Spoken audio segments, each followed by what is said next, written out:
کیونکہ زر مبادلہ کے ذخائر ختم ہوتے، جس سے کہ بدترین مہنگائی ان ممالک کے اندر اور معیشتوں کے اندر داخل ہوتی، اور جس سے غربت اور وہاں پر بے روزگاری اور ان کی صنعت تباہ ہوتی، اور اس کے بہت ہی بھیانک اثرات تھے اگر یہ تصادم برقرار رہتا، اور اس کے نتیجے میں توانائی کا انفراسٹرکچر تباہ ہوتا، چونکہ ظاہر ہے کہ اگر ایران کا انفراسٹرکچر تباہ ہوتا تو اس نے اس کے جواب میں اپنے ریجن کے اندر دیگر ممالک کے انفراسٹرکچر پہ حملہ کرنا تھا، جس سے کہ ایک بہت بڑا بحران پیدا ہوتا اور دنیا میں ڈسرپشن پیدا ہوتی۔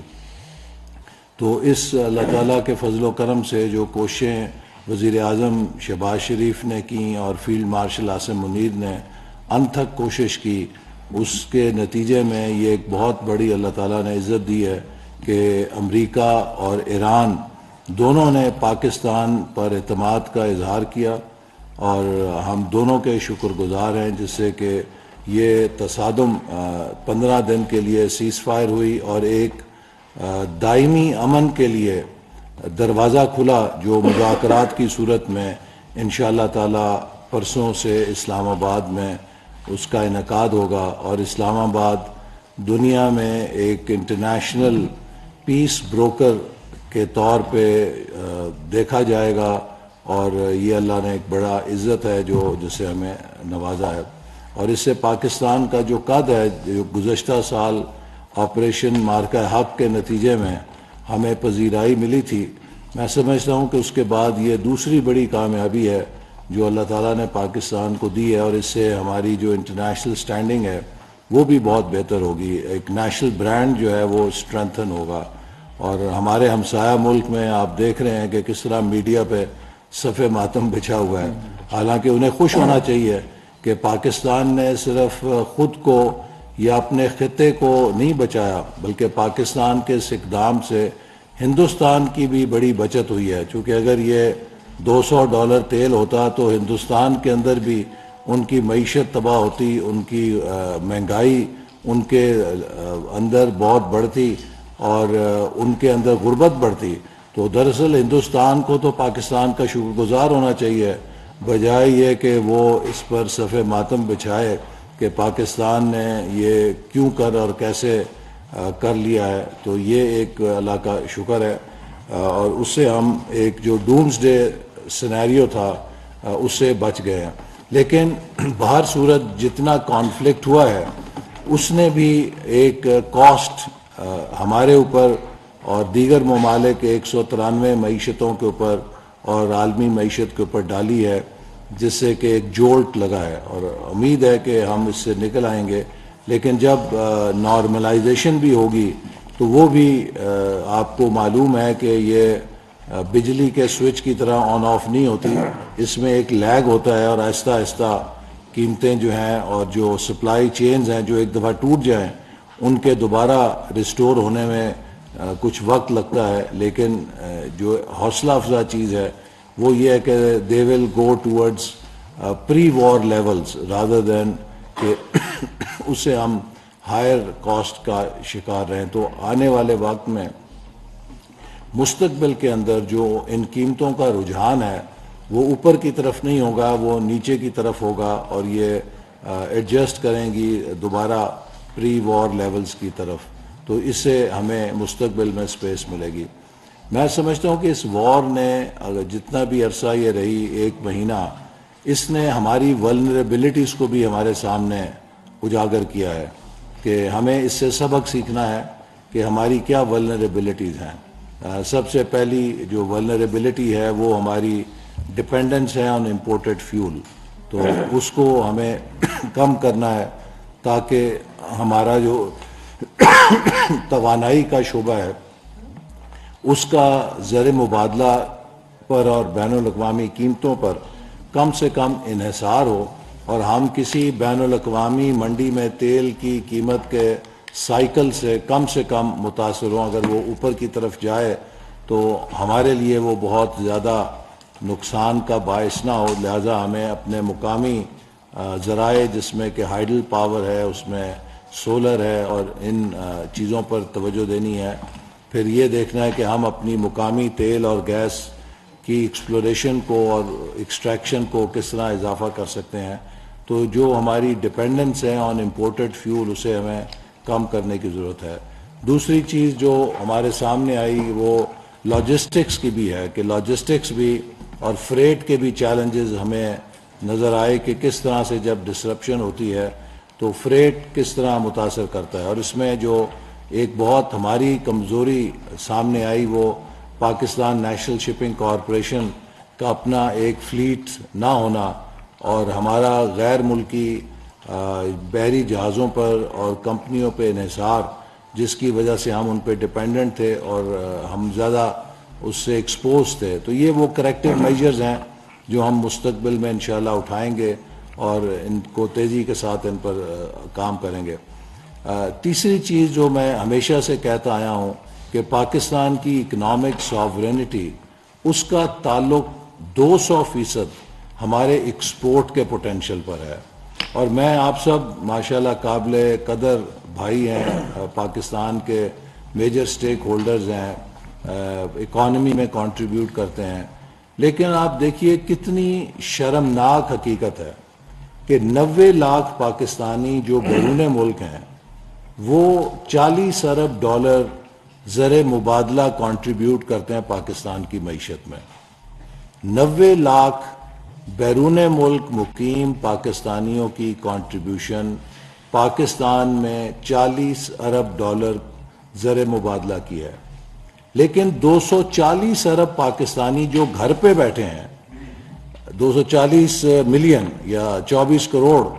یہ 240 ملین یا 24 کروڑ پاکستانی جو گھر پہ بیٹھے ہیں, پاکستان میں بیٹھے ہیں, اپنے وطن میں بیٹھے ہیں, ان کی ملا کر بھی کل کنٹریبیوشن 40 ارب ڈالر ہے ایکسپورٹس کے ذریعے. تو یہ ایک بڑا ہی افسوسناک عمل ہے کہ جہاں 90 لاکھ پاکستانی 40 ارب ڈالر پیدا کر رہے ہیں, ہم 24 کروڑ پاکستانی ملک کے اندر صرف 40 ارب ڈالر پیدا کر رہے ہیں. اور اس تناسب سے دیکھا جائے تو کم از کم ہمیں 400 ارب ڈالر کی ایکسپورٹس کر رہے ہونا چاہیے. یہ وہ ہماری بنیادی ولنریبلٹی ہے کہ جب تک ہم ایک ایکسپورٹ لیڈ معیشت نہیں بنیں گے, ہم بیرونی جھٹکوں سے, بیرونی سہاروں سے اور بیرونی امداد سے خود کو کاٹ نہیں سکتے. ہم اگر IMF کے نکلنا چاہتے ہیں پروگرام سے مستقل طور پہ, اس کا بھی ایک ہی حال ہے کہ ہم اپنے ڈالر خود پیدا کریں, ہم اپنی زر مبادلہ کی ضروریات پوری کرنے کے اپنے ہاتھوں سے قابل ہوں. لیکن اگر ہماری امپورٹ زیادہ ہوگی, ہماری ایکسپورٹ کم ہوگی اور ہمیں کرنٹ اکاؤنٹ پہ ڈیفیسٹ کا سامنا ہوگا تو یا وہ IMF پوری کرے گا یا پھر ہم دوست ملکوں سے مانگیں گے. یہ ایک خود مختاری نہیں ہے, معاشی خود مختاری نہیں ہے, یہ خود انحصاری نہیں ہے. تو لہٰذا اب یہ ہمیں ضروری ہے کہ جو اس کرائسس نے بھی دوبارہ اس حقیقت کو اجاگر کیا کہ ہم ایکسٹرنل سیکٹر پہ کتنے ولنریبل ہیں, اور اس طرح کے شاکس کو مستقبل میں ان سے بچنے کے لیے واحد راستہ یہی ہے کہ we have to look for exponential growth in exports. یہ جو انکریمنٹل گروتھ ہے کہ سال میں 2 ارب ڈالر اضافہ کر کے ہم لڑیاں ڈالیں کہ جی ہم نے ایکسپورٹ بڑھا لی, اس سے ہماری ضرورت پوری نہیں ہوگی. ہمیں کم از کم 4-5 ارب ڈالر کی ہر سال چھلانگ چاہیے, جست چاہیے. We must increase our exports by $4 to $5 billion every year so that by 2030 ہم کوئی 60 ارب ڈالر کے قریب پہنچیں اور by 2035 we cross $100 billion export. یہ پاکستان کی خود مختاری کا تقاضا ہے. تو اس کے لیے میں سمجھتا ہوں کہ جو ہمارے ایکسپورٹر بھائی ہیں اور بہنیں ہیں وہی سٹیک ہولڈرز ہیں, ان سے بہتر کوئی نہیں جانتا چونکہ وہ اس وقت انٹرنیشنل مارکیٹس کے ساتھ جڑے ہوئے ہیں. تو ہمارا یہ فرض ہے کہ ہم آپ کو امپاور کریں, آپ کو سپورٹ کریں اور ایسی پالیسیز دیں کہ جو آپ کو اس ٹرانسفارمیشن کے اندر مددگار ہوں. اور یہ چیز کرنے کے لیے ہمیں انٹرپرینوریل اسپرٹ چاہیے. میں آپ کو ایک مثال دیتا ہوں دیکھیے میں ویٹ نام میں گیا تو وہاں پہ مجھے لے گئے، ان کی اپنی گاڑی ہے ون فاسٹ، وہ دکھانے کے لیے ای وی، اور یہ کمپنی جو ہے اس وقت 50% ان کی اپنی الیکٹرک وہیکل ہے اس کا ویت نام کی آٹو موبائل مارکیٹ میں، including internal combustion engines, Toyota, Honda, ساری ٹوٹل آٹو موبائل میں 50% سے زیادہ ان کا شیئر ہے۔ تو پتہ یہ چلا کہ یہ جو کمپنی ہے اس کا جو مالک ہے یہ ایک غریب گھر کا بیٹا تھا جو ویت نام کی جنگ کے بعد اس کو سوویت یونین نے اسکالرشپ دیا اور یہ ماسکو پڑھنے گیا۔ ماسکو میں اس نے تعلیم جب مکمل کی تو یوکرین جا کے نوڈلز کی بزنس ایک چھوٹی سی شروع کر دی، اور وہ نوڈل اس کی بزنس پھیلی اور وہ کامیاب ہوئی، تو نیسلے نے اس سے وہ نوڈل بزنس $150 ملین میں خرید لی۔ اب وہ $150 ملین لے کے لندن بھی جا سکتا تھا، وہ $150 ملین لے کے امریکہ بھی جا سکتا تھا، وہ $150 ملین لے کے فرانس، جرمنی بھی جا سکتا تھا۔ اس نے وہ $150 ملین جیب میں ڈالے اور سیدھا ویت نام واپس آیا،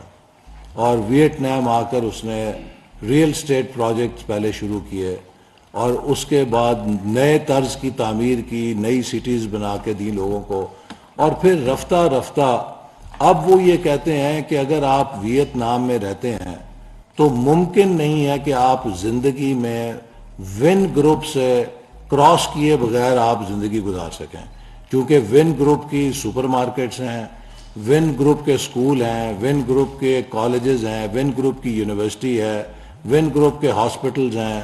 ون گروپ کی ٹیکس جو اوبر سروس ہے، ون گروپ کی بسز ہیں۔ آپ کوئی دنیا کا نام لے لیں، ون گروپ ہر سروس کے اندر موجود ہے، and it is now the biggest business group of Vietnam. اور جب اس نے یہ سب کچھ بنا لیا تو اس نے کہا کہ اب میں کچھ ایسی چیز کرنا چاہتا ہوں جو ویت نام کو گلوبل لیول پہ لے کے جائے۔ اس نے جرمنی سے اور کہاں سے انجینئرز اکٹھے کیے، اس نے کہا کہ میں ایک گاڑی بنانا چاہتا ہوں ویت نام میں۔ انہوں نے ون فاسٹ گاڑی بنائی، انٹرنل کمبشن انجن پہ بنائی۔ 2 سال بعد اس نے کہا مستقبل ای وی پہ، ہم ای وی پہ جائیں گے۔ اس نے اس کو چھوڑ کے ای وی کا ماڈل بنایا، ای وی گاڑی بنائی، اور اب وہ 52% ہے، and it's a multi billion dollar empire. اور ابھی میں پڑھ رہا تھا کہ اس نے پچھلے دنوں ایک نئی کمپنی بنائی ہے جو سیٹلائٹس بنائے گی، کیونکہ اس نے کہا مستقبل اسپیس کا ہے تو اس میں بھی ہم ویت نام کو لے کر جائیں گے۔ تو یہ اس قسم کے انٹرپرینورز پاکستان میں بھی ہمیں چاہیے، کہ کوئی کمی نہیں ہے ہمارے، ماشاءاللہ بڑے لوگوں نے، اس ملک نے بہت لوگوں کا بھلا بھی کیا ہے، ہم نے کیا ہے، لیکن we must have that spirit کہ we have to really grow exponentially, and with our growth the country will grow. تو اس ون گروپ جیسے 1-2 گروپ پاکستان میں بھی پیدا ہو جائیں تو وہ کہاں سے کہاں پاکستان چلا جائے گا۔ تو that is the spirit we need in exports, and we want to assure you کہ جو بھی ہماری لمیٹیشنز ہیں، یو نو کہ what are our limitations at the moment, why are we in IMF program and what does that entail for us, وہ ایک ہمارا المیہ ہے۔ ہم ٹیکس، ہماری جو ریونیو ہے وہ پورا نہیں ہوتا، خرچے زیادہ ہیں، اور ٹیکس میں ریونیو کم آتا ہے، فسکل ڈیفیسٹ ہوتا ہے، اور IMF یہی کہتا ہے کہ آپ اپنے اخراجات کم کریں یا اپنے وسائل بڑھائیں، اور ہم ٹیکس ٹو GDP ریشیو میں وی آر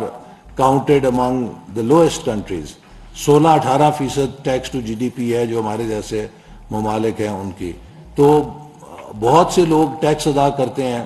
لیکن بہت سے ٹیکس ادا نہیں کرتے۔ ہمارے جو ٹریڈرز ہیں ان میں بہت، سروس سیکٹر سے بہت کم آتا ہے۔ تو جو ٹیکس دیتے ہیں ان کا فرض ہے کہ وہ حکومت کا بازو بنے، اور وہ ہم کو بتائیں کہ کس طرح ہم ٹیکس چوری کو ختم کر سکتے ہیں، کیونکہ اگر وہ ٹیکس چوری ختم نہیں ہوگی تو جو ٹیکس ادا کرتے ہیں انہی کے اوپر بہت زیادہ پڑتا جائے گا۔ That is our one challenge. The other challenge is external sector vulnerability, exports. تو آج اس کے ذریعے آپ سب کو اس لیے دعوت دی ہے کہ برائے مہربانی اب ہم شوق سے، اللہ خیر کرے، 2 ہفتے کا سیز فائر ہوا ہے، اور اس کے نتیجے میں اگر ایک مستقل امن ہوتا ہے، we should look for new opportunities.